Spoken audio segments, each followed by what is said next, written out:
Okay, welcome to Fluid Dynamics, AP Physics 2. And this is the first screencast of the 2021-2022 school year. But we may be using it for future classes, we'll see. Or maybe we'll be putting it in the trash. We'll see how it comes out. All right, so how can I have this set up on Kami so that I'm able to write on it if necessary? I'm sure there's better ways to do it, and somebody will tell me how to do it. Okay, so the first thing I want to do is advance the slide, and I guess I'm just going to scroll for now until I figure out some other way. Okay, maybe you had this before. This is the relationship for density. Density is the ratio of a substance's mass to its volume. And remember, in physics, we measure kilograms for grams and meters for length. So volume is taking that unit of length and cubing it.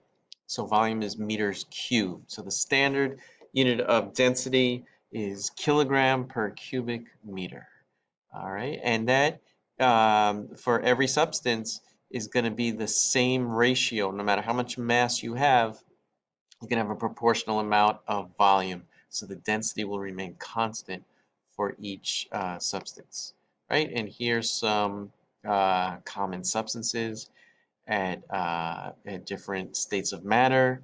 And temperature is important for density, but you get an idea. Now notice water at 4 degrees Celsius has a density of 1 times 10 to the third, or 1,000 kilogram per cubic meter. Okay, so that's a standard that we measure, we can compare every other substance to, right? And that gets us into this idea of specific gravity, which we'll be talking about. Okay, so here's a problem. Blood as a fraction of your body weight. The body of a man whose weight is 690 newtons contains about 5.2 times 10 to the minus 3 cubic meters of blood. So we're given a weight and we're given a volume of blood. And what do we want to find out? So in part A, find the blood's weight, and in B, express it as a percentage of the body weight. So first thing we have to do is to find the weight of the blood is to figure out the mass of the blood itself. All right, so this is a good time to set up something called a pyramid. It's not a pyramid scheme, but the pyramid shows that mass, right, is equal to, I'm sorry, density on the bottom. Let's erase it. Okay. All right, here we go, and draw it again. And okay, let's use that color. All right, so density is going to be equal to mass over volume. And so the way it works is if I want to find the density, I cover up the D for density. Now, let's see, I guess I can do that with an eraser, and I'm left with mass over volume. Can I undo? I don't know if I can undo, so I'll just draw it in again. And so if I wanted to know the mass, which in this case we do want to do, I would erase mass, and I'm left with density times volume. And you know, we should really be consistent. Instead of D for density, right, we should be using rho, which is the Greek letter that in this case signifies density. Not to be confused with the letter P for um, momentum, right? This time it's rho. So rho times V, or in the case of what they wrote out over here, it's volume times rho, same thing. And make sure they're in the right units. And how do you get that density? Well, you'd have to look that up on the previous page. So blood is 1,060 kilogram per cubic meter, or 1.06 times 10 to the third. They just left it 1,060 kilogram per cubic meter. Okay, and so you solve for the mass 5.5 kilograms. Okay, next slide. So now, well, the second part, actually, we haven't even done the first part. All we did was get the mass of the blood. Now we have to convert that to weight. You remember how to do that, right? F equals ma. In this case, it's W for weight is equal to mass times the acceleration due to gravity. So W is mg. So you get 5.5 kilograms times 9.8 meters per second squared, or 54 newtons. And now to express that as a percentage of the man's body weight, 54 newtons over 690 newtons gives you a ratio of like 0.078, and you multiply that by 100%, which is 7.8%. Okay. All right, so now let's talk about pressure. All right, pressure is a ratio, another ratio. It's a force per unit area. All right, and we're going to assume that the pressure is going to be equal all throughout this scenario. So we have a tire, and there's air inside, and so the air is subject to pressure, right? It's pressurized. And so what this cube is representing is just a sample of the air molecules that's inside of the tire.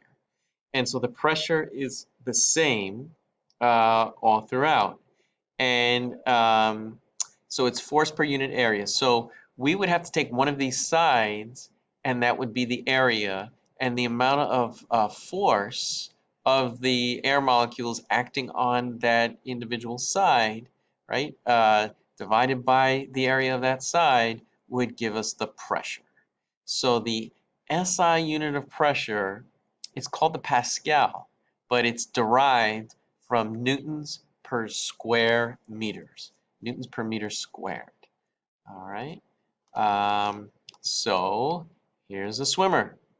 What's the force on a swimmer? Suppose the pressure acting on the back of a swimmer's hand is 1.2 times 10 to the 5th pascals.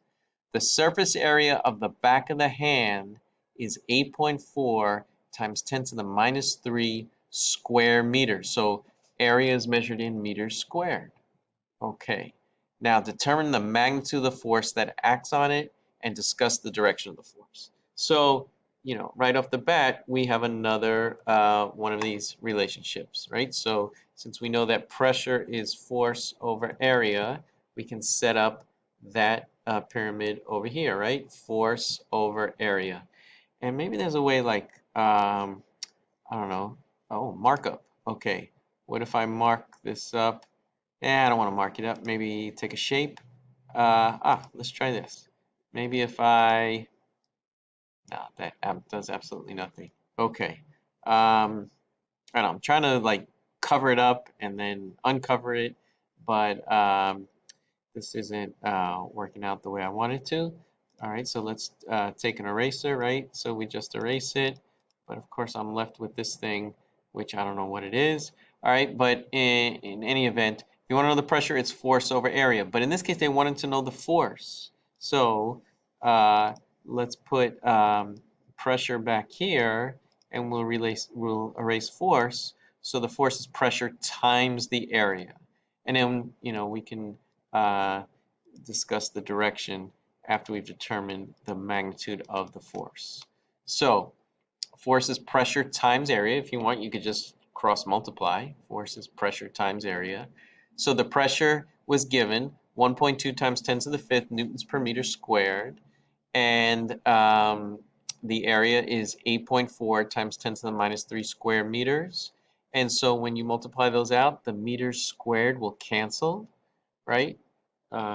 Meters squared on the denominator over there. And meter square, you know, by itself is on the numerator, so they cancel out, and you're left with newtons. So you have 1 times 10 to the 3rd newtons, or 1,000 newtons. Well, that kind of makes sense because, well, that's the force well, maybe it's just a coincidence. So actually, I was looking to see if there was a relationship between this force being 1,000 newtons and the density of water being 1,000 kilogram per cubic meter, but I couldn't find the relationship. I think this is a coincidence for the problem. Okay, but in terms of direction, the water pushes against the back of the hand. The back of the hand is over here, so then the water on the back of the hand is directed downward. It's perpendicular. Okay, the force is perpendicular. All right, so now let's talk about atmospheric pressure, right? Something that comes up a lot in the weather. Recent hurricane, Ida, very low pressure system.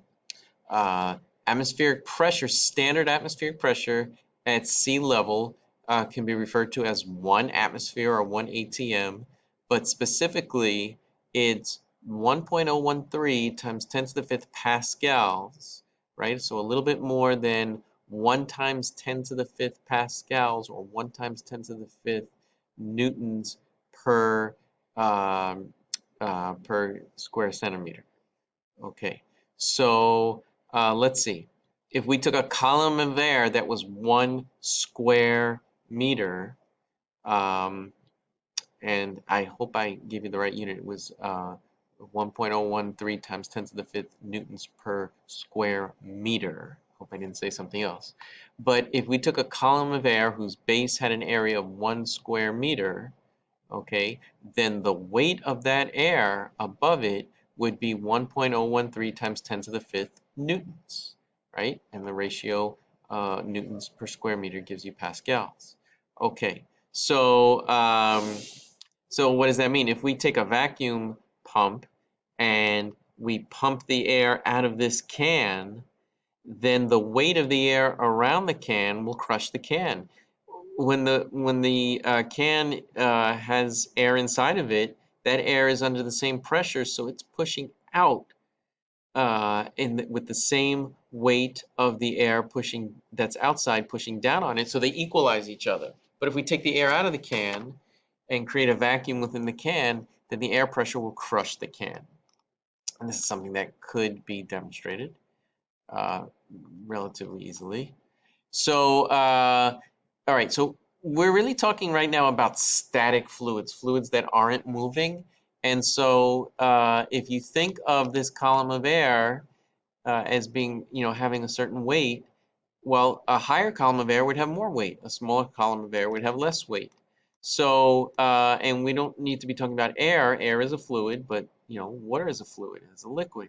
Liquids and gases are fluids. So if we have a sample of this fluid, of this water, there's on the top there's a certain amount of fluid above it, and at the bottom there's a certain amount of fluid that's above it. But if you look at the fluid acting perpendicular, the fluid at the bottom has higher pressure than the fluid at the top because the fluid at the bottom is under a greater depth. There's more fluid above it, above the bottom, than there is at the top. There's pressure on both sides, but they're not equal.